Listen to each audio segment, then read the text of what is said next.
Hello guys, अस्सलाम वालेकुम, नमस्ते एंड सत श्री अकाल। So guys, welcome back again to our channel spontaneous reaction. अगर आप नए हो और अभी तक आप लोगों ने सब्सक्राइब नहीं किया तो नीचे जाकर जल्दी से कर दो। लाल कलर का बटन है गाइस। चटपटी न्यूज़ आपको और चटपटी न्यूज़ पर, चटपटी वीडियोस पर, लेटेस्ट वीडियोस पर आपको रिएक्शन मिलते रहेंगे और पाकिस्तान का ओपिनियन मिलता रहेगा। उसी के साथ बेल आइकन है, उसको क्लिक करके आल पे कर दो। उसी के साथ लाइक का बटन है, उसको क्लिक कर दो। और गाइस, अगर हम कोई गलती करते हैं तो नीचे कमेंट सेक्शन में ज़रूर बताया करेंगे कि यार ये चीज़ आपने करेक्ट की, और इसका जो चीज़ करेक्ट है वो आप बताया करो। और हम जो वीडियो में बोलते हैं या आपको वीडियो में कैसी लगी आप नीचे जाकर ज़रूर बताया करो। सो गाइस, आज की जो वीडियो होने वाली है वो होने वाली है रणवीर शो की। मैं पर्सनली उनको काफ़ी शौक से देखता हूँ। उनका सबसे जो फेवरेट मेरा एपिसोड है वो ये है कि उन्होंने क्रिप्टो करेंसी के लिए एक स्पेशल इंडियन लड़के को बुलाया था जो कि क्रिप्टो करेंसी में काफ़ी माहिर थे। तो उन लोगों को बुलाकर उन्होंने पॉडकास्ट की थी। उसको मैंने सबसे मतलब एंड तक देखा और मुझे काफ़ी अच्छा लगा था। तो गाइस, आज की वीडियो उसका टाइटल है 10 crazy stories about India in the past. So मुझे काफ़ी इंटरेस्टिंग लग रहा है और क्यूरियस हूँ, क्योंकि मुझे नहीं पता कि ये स्टोरीज कैसे होने वाली हैं। हो सकता है ये स्पूकी भी हो सकती हैं, स्केरी हो सकती हैं, क्रेजी एडवेंचरस भी हो सकती हैं, कॉन्स्पायरेसी थ्योरीज भी हो सकती हैं। तो काफ़ी ज़बरदस्त होने वाला है। तो इसे गाइस मैं 2 पार्ट्स में डिवाइड करूँगा। तो आप लोगों ने ऐसे मतलब बड़ी वीडियो है काफ़ी, तो 2 पार्ट्स में ये फर्स्ट पार्ट होगा, सेकंड पार्ट भी जल्द रिलीज होगा। इसकी सजेशन काफ़ी आ रही है, तो लाइक ज़रूर करना। तो चलिए वीडियो स्टार्ट करते हैं। तो मेरे साथ एंड तक देखना, ठीक है। तो 3 हमेशा काउंटिंग के साथ स्टार्ट करता हूँ ना, पहले भी आज भी काउंटिंग के साथ स्टार्ट करूँगा। 3, 2, 1 स्टार्ट। दोस्तों, कहते हैं कि हिस्ट्री, इतिहास एक ऐसा सब्जेक्ट है जो हमारे स्कूलिंग में गलत सिखाया जाता है। हाँ जी, जो हिस्ट्री हम स्कूल में पढ़ते हैं वो फ्रैगमेंटेड हिस्ट्री है। हमारी स्कूल वाली हिस्ट्री थोड़ी सी अधूरी है, और इसी अधूरेपन को मिटाने के लिए आज द रणवीर शो हिंदी पर आए हैं अभिजीत चावड़ा। ये एक साइंटिस्ट है जिनका इंटरेस्ट हिस्ट्री है। वो हिस्टोरियन भी माने जाते हैं। अगर इंटरनेट पर आप उनके बारे में सर्च करोगे तो आपको सिर्फ हिस्टोरिकल वीडियोस मिलेंगे। जितने भी गेस्ट इस पॉडकास्ट पर आए हैं, ये शायद उनमें से सबसे ज़्यादा लर्नड है, सबसे ज़्यादा वेल रेड है। बहुत सारी किताबें पढ़ी हैं, बहुत ज़्यादा रिसर्च किया है, और सभी चीज़ों को एक साइंटिस्ट के नज़रिए से देखते हैं। ये है भारत के 10 ऐसे सीक्रेट्स जो इतिहास के पन्नों में कहीं खो गए हैं।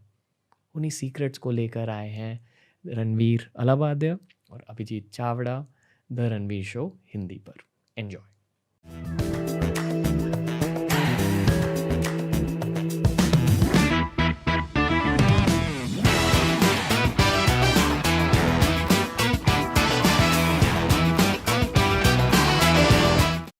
दोस्तों नमस्ते। जिस इंसान को मैं आज आपके सामने पेश करूंगा उनका नाम है अभिजीत चावड़ा। अभी ही एक भयानक सा इंग्लिश एपिसोड रिकॉर्ड किया। वो फिजिक्स के बारे में था, एस्ट्रोफिजिक्स, ब्लैक होल्स, एलियंस वगैरह के बारे में था। पर ये इंसान एक पॉलीमैथ है, मतलब इनको अलग अलग सब्जेक्ट्स के बारे में बहुत ज़्यादा पता है। अभिजीत सर नमस्ते। नमस्ते, thank you for having me. Welcome to the Ranveer show Hindi. The Ranveer show में फिर से लौट कर आपको क्या फील हो रहा है? बड़ा अच्छा लग रहा है, पहली बार आज आया हूँ आपके शो के अंदर। इट्स वेरी इंटरेस्टिंग, मज़ा आ रहा है। आज का टॉपिक है top 10 mind blasting stories about ancient India. लोग कहते हैं कि हमारा देश सोने की चिड़िया के नाम से जाना जाता था। लोग कहते हैं कि हमारे एंशिएंट सिविलाइजेशंस में विमानों की बातें होती थी, विमान की डिस्कवरी हो गई थी, साइंटिफिक डिस्कवरीज हो गई थी। मैं ये चाहूँगा कि आपने जितना भी पढ़ा है इतने सालों में, आप हिस्ट्री पर पढ़ते रहते हो। सर का एक खुद का एक यूट्यूब चैनल है, वो प्लीज़ देख लो। मैंने भी आपकी डिस्कवरी आपके यूट्यूब चैनल से ही की, जब आपने गेंगिस खान पर एक वीडियो बनाया, बहुत ज़्यादा इंटरेस्टिंग वीडियो था। और मैं चाहूँगा कि हर कोई वो वीडियो जाके देखे। पर अब sir, I would like to let you chip in. जितना भी हिस्ट्री आपने आज तक पढ़ा है इंडिया के बारे में, आप वर्ल्ड हिस्ट्री भी पढ़ते हो, पर इंडिया के बारे में जो भी आपने पढ़ा उसमें से टॉप 10 नगेट्स क्या है, टॉप 10 इन्फॉर्मेशन पीसेस क्या है? I would let you carry the episode sir. तो सबसे पहले इंटरेस्टिंग बात क्या है कि इंडियन सिविलाइजेशन कितना पुराना है। राइट, अगर हम पढ़ते हैं हिस्ट्री तो हमें क्या मालूम पड़ता है कि बड़े बड़े सिविलाइजेशंस थे। ग्रीस था, रोम था, पर्शिया, चाइना, एट्सेट्रा। ये सब सिविलाइजेशंस, फॉर एग्जांपल ग्रीस 3000 साल पुराना है। पर्शिया 3000 साल पुराना है, रोम 2500 साल पुराना है, चाइना 3-4 हज़ार साल पुराना है, इजिप्ट 5000 साल पुराना है। इंडियन सिविलाइजेशन कितना पुराना है? तो इसके लिए हमें हम दो चीज़ें देख सकते हैं। First of all genetics. तो हमारा जेनेटिक्स जो हमारे खून में है उसके थ्रू हम थोड़ा डिड्यूस कर सकते हैं हम कि हमारा जेनेटिक लीनेज, हमारा वंश कितना पुराना है, हमारे एंसेस्टर्स कहाँ से आए थे और कितने वर्षों से इंडिया में है। तो अगर हम जेनेटिक्स का स्टडी करेंगे, एक फील्ड है जेनेटिक्स का, पॉपुलेशन जेनेटिक्स, तो उससे हमें मालूम पड़ता है कि इंडिया का जो जेनेटिक लीनेजेस है, मेल, दो टाइप के लीनेज होते हैं, मेल और फीमेल। ओके। तो इंडिया का जो मेल जेनेटिक लीनेज है वो इंडियन सबकॉन्टिनेंट में 55,000 ईयर्स से प्रेजेंट है। मेल फीमेल ये कैसे डिवाइड होता है? मतलब औरतों का अलग जेनेटिक लीनिएज होता है? क्या होता है कि हमारे बॉडी के अंदर डीएनए है, उसको 23 क्रोमोसोम्स में डिवाइड किया गया है। अब उसमें एक क्रोमोसोम है जिसको बोलते हैं वाई क्रोमोसोम। ये फादर टू सन पास होता है। तो उसके अंदर जो म्यूटेशंस है वो हमारा पेट्रिलिनियल लीनिएज दिखाता है। और एक दूसरे किस्म का डीएनए है, it is called mitochondrial DNA. वो मदर टू डॉटर पास होता है। तो उसको हम स्टडी करेंगे तो उसके हिसाब से हम फीमेल लीनिएज देख सकते हैं। और वो म्यूटेट होता है? हाँ, उसमें स्पेसिफिक म्यूटेशंस है, उसको हम स्टडी करेंगे कितने साल से म्यूटेशंस प्रेजेंट है। मतलब बायोलॉजिकली स्पीकिंग, मान लो आपका जो डीएनए स्टैंड है, अगर आप अपने सर से एक बाल निकालोगे या अपने स्किन का एक पीस ले लोगे, उसको और भी ज़्यादा ब्रेक डाउन करोगे, उसके अंदर डीएनए होता है। हाँ, उसके सेल्स के अंदर डीएनए होता है। और डीएनए के भी अलग अलग हिस्से होते हैं। Yes. 23 पार्ट्स होते हैं। हाँ, ठीक है। और मान लो जो मेल डीएनए होते हैं, मतलब जब कि कोई, मान लो किसी ने सेक्स किया है और सेक्स करने के बाद वो एक एग फर्टाइल हो चुका है, एक एग फर्टिलाइज हो चुका है, फर्टिलाइज हुआ है। यस। तो फर्टिलाइज होने के बाद लाइफ का पहला स्टेप है कि इसमें एक्स क्रोमोसोम जाएगा। स्पर्म में XY होता है और एग में XX होता है। ओके। अब उसका कॉम्बिनेशन कैसा होता है? अगर XY होता है तो मेल होगा, X ऑफस्प्रिंग है वो फीमेल होगा। ये दो चीजों में से एक चीज हो सकती है कि डबल एक्स हो सकता है या XY हो सकता है। हाँ, अभी जो XY है, अगर आप वो फर्टिलाइजेशन में XY हुआ तो आप एक आदमी बन जाओगे, और पुरुष। XX पुरुष बन जाओगे। और Yes. अगर XX हुआ तो आप औरत बन जाओगे। यस।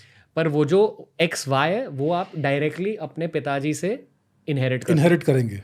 और वो अपने पिताजी से इनहेरिट करेंगे, उसमें जो भी म्यूटेशंस है। मतलब जो आपके पिताजी की चेन है, आपके पिताजी, आपके दादा, आपके परदादा, हाँ, वो डायरेक्टली टॉप तक जाता है, मतलब ओरिजिनल सोर्स। हाँ, तो ओरिजिनली किस टाइम पर वो म्यूटेशन ओरिजिनेट हुआ वो हम कैलकुलेट कर सकते हैं, उसके प्रोसेसेस है। और फीमेल साइड का क्या मतलब? फीमेल साइड में क्या होता है कि एक माइटोकॉन्ड्रियल डीएनए होता है जो सिर्फ फीमेल्स में होता है। तो वो पास होता है from mother to daughter. Okay. तो उसमें भी कुछ स्पेसिफिक म्यूटेशंस होते हैं जिसको हम कैलकुलेट कर सकते हैं कि कितने साल पहले ओरिजिनेट हुए। ओके। इसलिए लोग कहते हैं, मतलब जैसे हमारे देश में गोत्र की बातें होती हैं। हाँ, यस। यही लॉजिक है कि आप, अगर कोई आपसे ये पूछा कि आपका गोत्र क्या है, तो आपने कहा कश्यप। हाँ। मतलब आपके पिताजी का भी गोत्र कश्यप है, उनके पिताजी का भी गोत्र कश्यप है।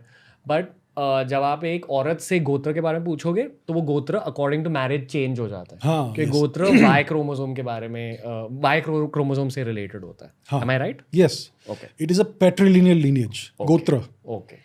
लेकिन जेनेटिक्स में मैट्रिलिनियल लीनेजेस भी होते हैं। Yes. Now so I let you continue. ठीक है। सो अगर हम ये एनालिसिस करते हैं इंडिया में, तो एक लीनेज है जिसको बोलते हैं haplogroup F।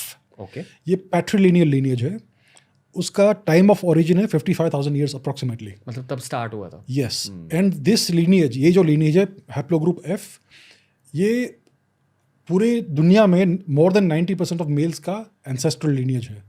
Okay. So more than 90% of non African males. तो अगर आप यूरोप में जाएंगे तो उधर भी बहुत सारे लोग मिलेंगे, मेल्स जिनका एंसेस्ट्रल लीनेज ये हैप्लोग्रुप F है। मतलब इंडिया में ओरिजिनेट हुआ। और ये इंडिया में ओरिजिनेट हुआ है। सो आउट ऑफ अफ्रीका के बाद आउट ऑफ इंडिया एक्सपेंशन हुआ था अप्रोक्सीमेटली 55,000 ईयर्स अगो। और अगर आप मैट्रिलिनियल लीनेज को देखेंगे तो दो हैप्लोग्रुप्स है, M और N। ये दोनों इंडियन ओरिजिन के हैं between 55 and 65,000 years ago. And almost 100% of non African females is in lineages के डिसेंडेंट्स है। सर, हिस्ट्री की बात की जाए ना तो हम अक्सर सिर्फ वेस्टर्न हिस्टोरियंस की बातें सुनते हैं। हाँ। और उनके बहुत फिक्स थियरीज होते हैं कि अब ये हुआ था, फिर उसके बाद ये हुआ था, फिर ये हुआ था। हाँ हाँ पर अगर आप वाइडर हिस्ट्री पढ़ोगे, स्पेशली मॉडर्न हिस्टोरियंस की बातें पढ़ोगे, तो आपको फिर पता चलता है कि अरे ऐसे ऑल्टरनेटिव थॉट प्रोसेस भी, ऑल्टरनेटिव हिस्ट्री भी है। आई फील कि ये भी एक ऑल्टरनेटिव हिस्ट्री का पार्ट है, जहाँ अब तक हमें कहा गया है कि जितने भी वर्ल्ड वाइड ह्यूमन माइग्रेशन हुए वो अफ्रीका से स्टार्ट हुए थे। हाँ बट ये साइंटिफिकली अभी जो आप कह रहे हो, साइंटिफिकली अभी प्रूफ है कि नहीं, शायद इंडिया से भी एक माइग्रेशन हुआ। ये क्या है ना, जो इंडिया से ये हैप्लोग्रुप्स निकले हैं वो भी पहले उनके एंसेस्ट्रल हैप्लोग्रुप्स अफ्रीका से आए हैं। सो क्या हुआ था कि अप्रोक्सीमेटली 70,000 ईयर्स अगो अफ्रीका के बाहर एक माइग्रेशन हुआ था, out of Africa migration. Yemen के आसपास वो हुआ था। अब ये जो कुछ हजार लोग के आसपास थे, ये ईस्ट गए through the Arabian peninsula, India में आए, फिर इंडिया से पूरा एक्सप्लोजन हुआ out of India. So originally जो इंडिया में थे वो भी अफ्रीका से ही आए थे। So out of Africa theory incorrect नहीं है। बट उसके बाद जो सबसे बड़ा population explosion into all directions हुआ वो इंडिया से हुआ। मतलब मनुष्य, मानव जाति का एक बड़ा हिस्सा इंडिया में एक्चुअली काफ़ी देर तक था, वहाँ से एक्सप्लोड होके हाँ। जापान गया, अमेरिका गया, रशिया गया, यूरोप गया। क्रेजी। पर सर क्या फिर हम ये मान सकते हैं कि जैसे लोग कहते हैं ना कि जब वहाँ यूरोप में स्टोन एज चल रहा था, यहाँ सिविलाइजेशन ऑलरेडी बन चुका था? ये सच है। ओके। सो अगर हम आर्कियोलॉजिकल रिकॉर्ड को देखें भारत का, तो सबसे पुराना जो आर्कियोलॉजिकल साइट जो हमें मालूम है, जो हमें मिला है, वो हरियाणा में है। उसका नाम है भिर्रान्ना। उसका अगर हम कार्बन डेटिंग देखेंगे तो it is about 9.5 thousand years old. Okay. और ये सो कॉल्ड हरप्पन ईरा का एक हिस्सा है। ठीक है। सो हरप्पन जो रीजन है वो अप्रोक्सीमेटली सप्त सिंधु रीजन है, पंजाब, अनडिवाइडेड पंजाब का रीजन है। पाकिस्तान भी इंडिया का ही हिस्सा था अंटिल 70 ईयर्स अगो। तो यहाँ पर इंडिया का सबसे एक्सटेंसिव सिविलाइजेशनल आर्कियोलॉजिकल अपने को एविडेंस मिलता है। सो एटलीस्ट 9.5-10,000 ईयर्स पुराना है। और अगर हम आर्कियोलॉजिकल आर्टिफैक्ट्स को देखते हैं, स्टैच्यूज़ को देखते हैं, कार्विंग्स को देखते हैं, तो हम देख सकते हैं कि एक कल्चरल कंटिन्यूटी है। फॉर एग्जांपल आज भी लेडीज़ मांग में सिंदूर लगाती है। अगर आप हरप्पा में देखेंगे तो वहाँ पर स्टैच्यूज़ मिले हैं, फीमेल स्टैच्यूज़ जिनके मांग में सिंदूर है। आज भी मंदिरों में शिवलिंग की पूजा होती है, अब भी वहाँ पे भी 5,000 साल पहले होते थे। तो ये सब जो कल्चरल ट्रेट्स हमें मिलते हैं आज, वो ऑलमोस्ट 10,000 साल से कंटिन्यू हो रहे हैं। और हमने अभी आर्कियोलॉजी तो शुरू भी नहीं की है, हज़ारों साइट्स हमने एक्सप्लोर नहीं किए। तो इट इज़ पॉसिबल कि एक्चुअली अपना सिविलाइजेशन का आर्कियोलॉजिकल रिकॉर्ड एटलीस्ट 10-15-20,000 साल जा सकता है इन द पास्ट। और वो हमें पता भी नहीं है अभी। हाँ, पता भी नहीं है अभी होगा या नहीं होगा। हाँ। Crazy. I will let you move on two point number 2 sir. तो अगर ये हरप्पन सिविलाइजेशन, हरप्पन ईरा के आर्कियोलॉजिकल रिकॉर्ड को हम देखेंगे तो हज़ारों छोटे सिटीज़ थे, बड़े अर्बन सेंटर्स थे। ये दुनिया का सबसे पहला कंप्लीटली अर्बन सिविलाइजेशन था। देश था एक। देश पूरा देश मान सकते हो। हाँ, पूरा अर्बन था। मतलब ये वेल प्लान्ड सिटीज़ थे, ग्रिड सिस्टम के अनुसार। आज इंडिया के बड़े सिटीज़ आप देखेंगे कंप्लीटली अनप्लान्ड है। हर डायरेक्शन में कुछ भी बन जाता है, कुछ भी कंस्ट्रक्शन होता है। ये ब्रिटिशर्स की वजह से हुआ? ये एक्चुअली पोस्ट कॉलोनियल चीज़ है कि हमारे जो ब्रिटिश के बाद जो हमारे रूलर्स आए, उन्होंने कुछ प्लानिंग नहीं किया है। एनीवे, जो हरप्पन सिविलाइजेशन है उसमें फुल टाउन प्लानिंग था, सिटी प्लानिंग था, प्रॉपरली साइंटिफिक तरीके से। और उस टाइम के जो सिटीज़ और टाउन्स, उनका जो ड्रेनेज सिस्टम्स था वो आज के इंडियन मेट्रोपॉलिटन सिटी से अच्छा था। और इंजीनियरिंग के बहुत बड़े वर्क्स थे उसमें। मल्टी स्टोरेड बिल्डिंग्स थे 5-6 हज़ार साल पहले। कहाँ दुनिया में मिलेगा ऐसा? So this was the world's first fully urbanised and fully industrialised civilisation. क्योंकि उस टाइम पे माइनिंग होता था, मैन्युफैक्चरिंग होता था बहुत सारी चीज़ों का, ट्रेड होता था विद अलग जगहों से। और माइनिंग में जो अगर टिन नाम का एक मेटल है, वो सेंट्रल एशिया से लाते थे, हमारे ही लोग। तो इतना बड़ा सिविलाइजेशन था और बहुत सारे माइग्रेंट्स भी आते थे अलग जगहों से। बिकॉज हमें कुछ स्केलेटन्स मिले हैं वहाँ पे जिनका जेनेटिक्स अलग है और जिनका ओरिजिन बाहर से है। तो जैसे आज अमेरिका बहुत प्रॉस्परस है, तो हर देश से लोग वहाँ जाते हैं क्योंकि सबको वहाँ पे अच्छा लाइफ चाहिए। तो वैसे उस टाइम पर 5000 साल पहले जो अपना सप्त सिंधु रीजन में जो सिविलाइजेशन था, वहाँ पे पूरी दुनिया से इमिग्रेंट्स आते थे वो दुनिया का अमेरिका था तभी के उस टाइम तभी के का। ज़माने में। Yes. वाह। और मतलब जो आप कह रहे हो ना कि बिल्डिंग भी थे, ड्रेनेज सिस्टम था, मतलब हम हमारे इंजीनियरिंग के एडवांसमेंट्स हुए थे तब। बहुत ही ज़्यादा। तो जब ये इंडिया में हो रहा था, बाहर क्या हो रहा था? चाइना में क्या हो रहा था? मिडिल ईस्ट में क्या हो रहा था? अफ्रीका में क्या हो रहा था? यूरोप में क्या हो रहा था? 5000 साल पहले जब ये Harappan era of Indian civilisation सबसे मेच्योरिटी में था, तब चाइना शुरू भी नहीं हुआ था। अफ्रीका में as far as we know कुछ नहीं था। यूरोप में लोग स्टोन एज में जी रहे थे। इजिप्ट बस शुरू हो रहा था उस टाइम पे। So Indian civilisation is the oldest known continuously existing civilisation in the whole world. तो ये बात है। और अगर आप देखेंगे दुनिया का सबसे पुराना लिटरेचर क्या है, तो ऋग्वेद है। ओके, अभी अब अगर आप टेक्स्ट बुक्स पढ़ेंगे तो आपको बोला जाएगा टेक्स्ट बुक्स में कि ये कुछ 3000 साल पुराना होगा ऋग्वेद। लेकिन ये सच नहीं है, क्योंकि ऋग्वेद में एक नदी की बात होती है, सरस्वती। उसके बहुत बहुत रेफरेंसेस है, और ये बहुत बड़ी नदी के रूप में उसको प्रेजेंट किया गया है। मतलब जैसे आज गंगा माँ की बात होती है, वैसे ही सरस्वती। हाँ, तो गंगा, यमुना, सरस्वती और सिंधु, इन सब नदियों से बड़ी थी सरस्वती। ओके, अगर हम जियोलॉजिकल रिकॉर्ड को देखेंगे तो सरस्वती 2500 साल पहले, 3500 साल पहले सूख गई। ओके, कहाँ थी सरस्वती नदी? हिमालय से निकलती थी, और पंजाब, हरियाणा, सिंध और गुजरात इसमें से फ्लो होती थी। अगर आप सैटेलाइट इमेजेस देखेंगे तो आपको अभी भी उसका रिवर बेड मिलेगा, दिखेगा, ड्राई रिवर बेड। बहुत ही बड़ा है, बहुत बड़ा, एनॉर्मस नदी थी ये। तो ऋग्वेद में सरस्वती को क्या बोला गया है? जोर से गरजने वाली नदी, loudly roaring, mother of floods. बहुत बड़ी बड़ी बाढ़ें आती थी उस नदी में। तो ये सब मेंशन किया गया है ऋग्वेद में। तो क्लियरली ऋग्वेद एक उस टाइम पे लिखा गया था जब ये नदी बड़ी नदी थी, फुल फोर्स में थी। अभी नेचर नाम का एक साइंटिफिक जर्नल है, उसमें काफ़ी स्टडीज़ हुआ है सरस्वती के बारे में। तो उसमें क्या मिलता है हमें कि सरस्वती 6000 BC के बाद कम होने लगी। So the last time Saraswati एक बड़ी नदी थी वो 8000 साल पहले की बात है। तो क्लियरली ऋग्वेद अप्रोक्सीमेटली उस इरा में लिखा गया है, not 3000 years ago. It is very clear, इसमें कोई शक ही नहीं हो सकता है।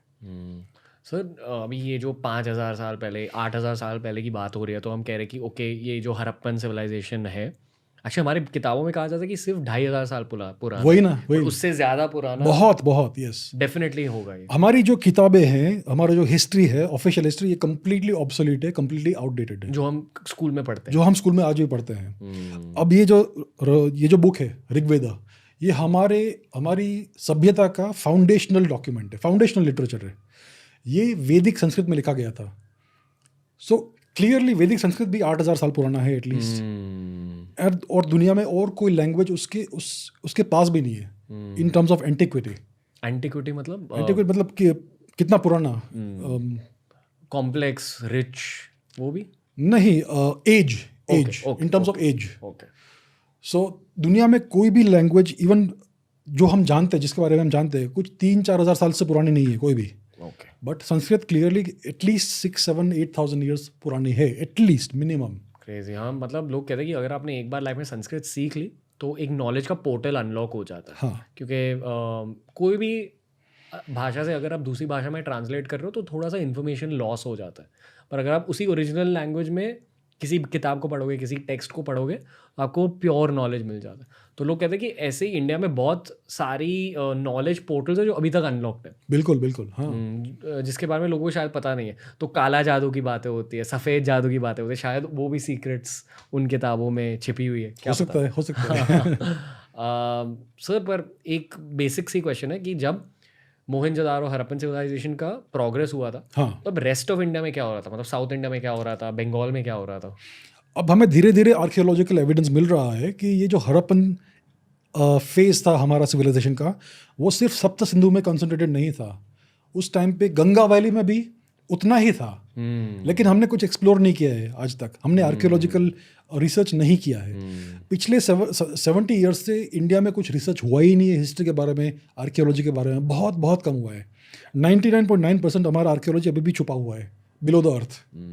तो हमें जो अभी एविडेंस मिल रहा है धीरे धीरे, उससे मालूम पड़ रहा है कि even in UP Ganga valley में बहुत पुराने पुराने अर्बन सेंटर्स थे, बंगाल तक भी है और साउथ में भी है। साउथ में कुछ टेम्पल्स है अंडर द सी मिले हैं जो बहुत पुराने हैं, उसका एज हमने अभी तक डिटरमिन भी नहीं किया है। गुजरात में द्वारका था, वो भी हड़प्पन ही सिटी था, वो कुछ 8,000 साल पुराना है। तो धीरे धीरे हमें क्या एविडेंस मिल रहा है कि पूरा इंडिया जैसे आज इंटरकनेक्टेड है, तब भी पूरा इंडियन सबकॉन्टिनेंट इंटरकनेक्टेड था और अर्बन सिविलाइजेशन था पूरा का पूरा। आपको ये लगता है कि रामायण महाभारत असल में हुए होंगे? अब जो कहा जाता है हमारे टेक्स्ट बुक्स में कि ये सब मिथ है, लेकिन ठीक है, अगर मान लो कि ये मिथ है, ठीक है, तो हमें एविडेंस क्यों मिल रहा है? अब महाभारत में एक एपिसोड है, एक इंसिडेंट है, अर्जुन द्वारका में थे उस टाइम पे, और द्वारका में बहुत बड़ा भूकंप आया और पूरा नगर ओशन के नीचे आ गया। ये अर्जुन ने अपने आंखों से देखा और ये महाभारत में रिकॉर्डेड है। तो लोग बोलते रहते हैं कि ये सब नॉनसेंस है। तो 20 साल पहले द्वारका कैसे मिल गई अंडर द ओशन, उसी जगह पे, near the present day city of Dwarka? तो क्लियरली दिस इज प्रूफ कि ये इवेंट एक्चुअली हुआ। तो महाभारत का एक इवेंट अगर ट्रू है, सच है, तो बाकी इवेंट्स क्यों सच नहीं हो सकते? दूसरी बात है, रामायण में क्या कहा गया है कि श्रीलंका जाने के लिए हमें एक राम ने और हनुमान ने एक ब्रिज बनाया, राम सेतु। आज मिला है वो ब्रिज, वो मैन मेड ऑब्जेक्ट है, वो मैन मेड स्ट्रक्चर है पूरा। दुनिया में इससे पुराना मैन मेड स्ट्रक्चर है ही नहीं, इतना बड़ा मॉन्यूमेंटल आर्किटेक्चर का। सो वंस अगेन ये रामायण का भी प्रूफ हो गया। अभी हम अगर ढूंढेंगे तो और भी प्रूफ मिलेंगे हमें। और दूसरी बात ये है, महाभारत और रामायण के टेक्स्ट में बहुत सारे एस्ट्रोनॉमिकल इंफॉर्मेशन दिया गया है कि ये युद्ध हुआ तब स्काई इस तरह था, ये प्लैनेट इस कंस्टेलेशन में था, एट्सेट्रा। अब आप फिक्टिशियस एस्ट्रोनॉमिकल डेटा बना नहीं सकते, क्योंकि स्टार्स, प्लैनेट्स, ये सब सेलेस्टियल मैकेनिक्स को फॉलो करते हैं और ये बहुत प्रिसाइज पाथ्स होते हैं। सो क्लियरली ये सब जो डेटा है, बहुत सारा एस्ट्रोनॉमिकल डेटा है रामायण में और महाभारत में, ये क्लियरली जेन्युइन ऑब्जर्वेशनल डेटा है, ये फिक्टिशियस डेटा नहीं है। तो क्या करना चाहिए हमें कि हमें एक टीम ऑफ साइंटिस्ट को इकट्ठा करना चाहिए और इसको एनालाइज कीजिए। आज सॉफ्टवेयर्स भी पॉसिबल सब मिलते हैं जिससे हम इसको एनालाइज कर सकते हैं, तो उससे हमें प्रिसाइज डेट्स मिल जाएंगे। किसी को करना चाहिए, we need funding for that. हाँ, वो गवर्नमेंट से फंडिंग शायद नहीं मिल रही है आर्कियोलॉजी के लिए या रिसर्च के लिए, इन सब रिसर्च के लिए नहीं मिल रही है, लेकिन इट इज़ 100% रियल। महाभारत और रामायण दोनों 100% रियल है। हमें आर्कियोलॉजिकल प्रूफ भी मिला है द्वारका का और राम सेतु का, और ये आर्कियो एस्ट्रोनॉमिकल जो डेटा है बुक्स टेक्स्ट के अंदर, उससे एग्जैक्ट डेट्स मिल सकते हैं। और मतलब अगर हम मोहनजोदारो हड़प्पा की बात कर रहे हैं, तो एक एक्सटेंशन स्टोरी भी उससे अटैच्ड है कि वहाँ आर्यन इन्वेजन हुई थी। चलो पॉइंट 3 सर, कुछ आर्यन इन्वेजन के बारे में बता दें। हाँ, तो क्या कहा जाता है कि कुछ 3-3,500 साल पहले यूरोप से कुछ वाइट स्किन्ड लोग आए, आर्यंस, और इन्होंने इंडिया में इन्वेजन किया। उस टाइम पे कहा जाता है कि हड़प्पन सिविलाइजेशन द्रविडियन सिविलाइजेशन था, ठीक है। ये आर्यंस आए, उनको सबको उड़ा दिया, मार दिया सबको, उन सबको साउथ इंडिया जाने को फोर्स किया और ये लोग बाकी नॉर्थ इंडिया में बस गए। तो इसके लिए जो नॉर्थ इंडियन लैंग्वेजेस है, संस्कृत लैंग्वेजेस, हाँ, संस्कृत एक आर्यन चीज़ है, कहा ये थियरी में कहा जाता है कि Sanskrit is an Aryan language, Hinduism is Aryan religion. और ये भी कहा जाता है कि आर्यन कहाँ से है, यूरोप के बाहर, जो सेंट्रल यूरोप का हिस्सा, ईस्टर्न यूरोप, यूक्रेन के आसपास की बात की जाती है कि वहाँ से आए थे। हाँ, पर एक्चुअली आजकल की थियरीज कहते हैं कि नहीं, हम वहाँ गए। एग्जैक्टली।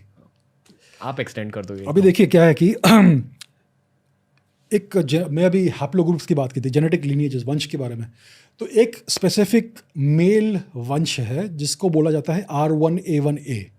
ये बहुत एक स्पेसिफिक मार्कर है, जेनेटिक मार्कर, और ये एक एक्सटेंडेड फैमिली है जिसकी शुरुआत कुछ 17, 18, 20 हज़ार साल पहले, सॉरी। तो इसका ओरिजिन इंडिया में है, क्योंकि इंडिया में सबसे ज़्यादा डाइवर्सिटी है इस पर्टिकुलर वंश की, लेकिन इसका कंसंट्रेशन इंडिया में है, इंडियन सबकॉन्टिनेंट में है और यूरोप में है, और इसका ओरिजिन इंडिया में है। अब लोग इसको डिस्प्यूट करते हैं, लेकिन अभी और रिसर्च हो रहा है और दूध का दूध पानी का पानी हो जाएगा बहुत जल्दी। सो क्लियरली जेनेटिक एविडेंस है कि इंडिया से निकला है ये, और लिंग्विस्टिक एविडेंस है कि जो सबसे पुरानी इंडो यूरोपियन लैंग्वेज है वो संस्कृत है। जो सबसे पुरानी लैंग्वेज है वहीं से सब कुछ निकला होगा। सो बहुत, और अगर ये आर्यन इन्वेजन की बात करते हैं कि ये लोग आए और इन्वेड किया, सबको हरा दिया, तो भाई कुछ दिखाओ उसका एविडेंस, आर्कियोलॉजिकल एविडेंस, ये कहाँ पे लड़ाई हुई थी, कहाँ पे युद्ध हुआ था, कौन सा सिटी डिस्ट्रॉय किया, किधर इतनी सारी लाशें मिली, एक भी एविडेंस नहीं है इन्वेजन का। तो फिर इन्होंने स्टोरी को चेंज किया कि इन्वेजन नहीं था, माइग्रेशन था। तो माइग्रेशन का भी कुछ एविडेंस नहीं है। अगर माइग्रेशन भी होता है तो आर्कियोलॉजिकल रिकॉर्ड में आपको कल्चरल चेंज दिखेगा, अलग टाइप, अलग काइंड ऑफ आर्किटेक्चर, अलग अलग चीज़ें, ऐसा कुछ भी नहीं है। 10,000 साल से सेम कल्चरल कंटिन्यूटी है आर्कियोलॉजिकल रिकॉर्ड में। सो इन्वेजन का भी जीरो एविडेंस है, माइग्रेशन का भी जीरो एविडेंस है। और अगर जेनेटिकली आज हम एक दूसरे को एनालाइज करेंगे तो north India, south India, east India, waste India, सब में लोगों का सेम जेनेटिक्स है। स्किन कलर साउथ में थोड़ा डार्कर है क्योंकि it is near the equator और हम हज़ारों साल से रह रहे हैं, लेकिन जेनेटिकली हम सब सेम है। कुछ सिग्निफिकेंट डिफरेंस है ही नहीं नॉर्थ इंडिया और साउथ इंडिया में। कश्मीर में लोग की काफ़ी पेल स्किन है, तमिलनाडु में मोस्टली लोगों की डार्क स्किन है, लेकिन जेनेटिकली फिर भी लोग सेम है। अफगानिस्तान के पश्तून लोग भी हमारे जैसे ही है जेनेटिकली, और गुजरात के लोग और बंगाल के लोग भी सेम है जेनेटिकली। तो genetically there is no evidence of any invasion of any kind, वरना आपको जेनेटिक डिफरेंस मिलेगा। सो अगर आप साइंटिफिकली देखेंगे, जेनेटिकली देखेंगे, आर्कियोलॉजिकली देखेंगे, लिंग्विस्टिकली देखेंगे, जीरो एविडेंस ऑफ इन्वेजन और माइग्रेशन। लेकिन there is a lot of evidence कि हम इंडिया से बाहर गए थे यूरोप में क्रोनोलॉजिकली। तो ये बात है, लेकिन ये पॉपुलर थियरी नहीं है, क्योंकि जो मेन स्ट्रीम हिस्टोरियंस है they want to push the Aryan invasion theory, आज भी उसको ट्राई कर रहे हैं। सो गाइस यहाँ पर वीडियो होती है एंड ओ माय गॉड इतना ज़बरदस्त एपिसोड था। जिसने भी मुझे रिकमेंड किया है मैं कहता हूँ यार थैंक यू यार, आपने इतना ज़बरदस्त एपिसोड, मुझे काफ़ी मज़ा आया यार। ये अभी फर्स्ट पार्ट में दिल कर रहा था मैं सेकंड पार्ट भी बना लो, बट नहीं, अभी ये चावड़ा सर, मैंने अभी जाकर जैसे ये वीडियो खत्म होती है मैं अभी जाकर आपको ये चैनल को सब्सक्राइब करता हूँ, बिकॉज आप ना सिर्फ इंडियन हिस्ट्री के बारे में आपने बताया, आपने वर्ल्ड हिस्ट्री के बारे में बताया, आपने फ्रांस के बारे में बताया, आपने इंडियन सिविलाइजेशन कब स्टार्ट हुई थी और इंडिया में कब आई थी XY क्रोमोसोम। यार ये बंदा हिस्ट्री के साथ साथ फिजिक्स में भी माहिर है, जैसे कि अलाहाबादिया साहब ने बताया, रणवीर साहब ने। इसी तरह ये बायोलॉजी में भी माहिर है, इन्होंने DNA के बारे में बताया कि इतने क्रोमोसोम, कितने लाख क्रोमोसोम होते हैं, फिर X एंड Y का क्या मतलब होता है। जरूर ये आप लोगों ने वीडियो मेरे साथ देखी होगी तो काफ़ी आपको इन्फॉर्मेशन होगी।